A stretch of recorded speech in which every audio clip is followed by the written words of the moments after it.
Hanuman cinema చూసిన తర్వాత చాలామందికి విభీషణుడి క్యారెక్టర్ పైన ఒక ఇంట్రెస్ట్ కలిగింది. ఎందుకంటే ఎప్పుడైనా సరే మనకి ఎన్ని రామాయణాలు చూసినా ఇప్పటి వరకు అంటే ప్రతి రామాయణంలో రావణుడిని హైలైట్ చేస్తారు. అసలు గొడవకి కారణమైనటువంటి శూర్పణఖని హైలైట్ చేస్తారు. అయినా శూర్పణఖ ఫేస్ కొత్త వాళ్ళనే పెడతారు. ఎందుకంటే ముక్కు కత్తిరించుకునే వరకే ఆవిడ క్యారెక్టర్. తర్వాత ఇంకేం అంత ఉండదు.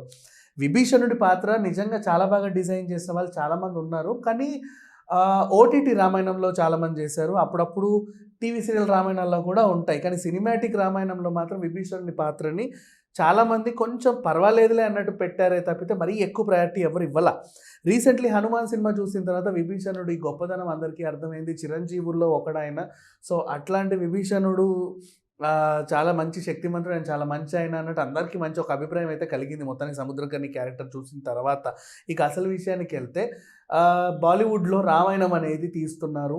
రణబీర్ కపూర్ రాముడిగా, అలాగే మన సాయి పల్లవి సీతగా, నెక్స్ట్ యష్ మన కేజీఎఫ్ యష్ వచ్చేసి రావణుడిగా.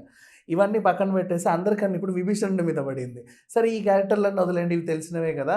మాకు విభీషణుడి క్యారెక్టర్ ఎవరు చేస్తున్నారో చెప్పండి సార్, ఆ కథకి ఆ పాత్రకి ఏమైనా కొంచెం బలం ఉంటే బాగుంటుంది అని చాలామంది వెయిట్ చేస్తుంటే తివారీ గారు, నితీష్ తివారీ గారు ఆ క్యారెక్టర్ కోసమని విజయ్ సేతుపతిని సంప్రదించాడు అని చెప్పైతే ఒక వార్తలు వస్తున్నాయి.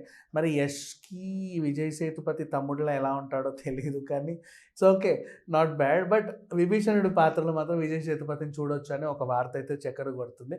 ఎంతవరకు నిజమో తెలియదు. కాకపోతే ఏంటంటే ఇంతకుముందు బిఫోర్ హనుమాన్ మోస్ట్లీ చాలామందికి విభీషణుడి గురించి కూడా చాలామందికి తెలియదు. అంటే బాగా శాస్త్రాలు వీటి మీద నాలెడ్జ్ ఉన్న వాళ్ళకి తప్ప, వేద పండితులకి తప్ప, లేదంటే ఎక్కువ ఈ సనాతన ధర్మం బుక్స్ చదివే వాళ్ళకి కానీ, బాగా శ్లోకాలు పఠించే వాళ్ళు అయినా వాళ్ళకు కూడా ఎక్కువ తెలీదు నిజంగా చెప్పాలి అంటే.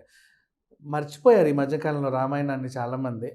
సో అందులో మెయిన్ క్యారెక్టర్స్‌నే గుర్తుపెట్టుకుంటున్నారు కానీ ఎక్కువ క్యారెక్టర్స్ గుర్తుండట్ల. హనుమాన్ చేయబట్టి ఒక విభీషణుడి క్యారెక్టర్ బయటికి రాబట్టి ఇంకా లాభం ఏంటో తెలుసా?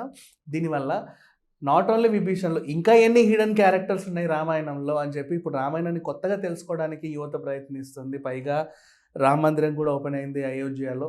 మేబీ మళ్ళీ ఆ పూర్వ వైభవం, ఆ పూర్వ కళలన్నీ మళ్ళీ వస్తున్నాయి అనుకోవచ్చు. సంతోషం. ఇకపోతే బాలీవుడ్ రామాయణంలో మాత్రం విభీషణుడి పాత్ర విజయ్ సేతుపతి గారికి దక్కిందని మాత్రం చెప్పుకోవచ్చు. Thank you so much.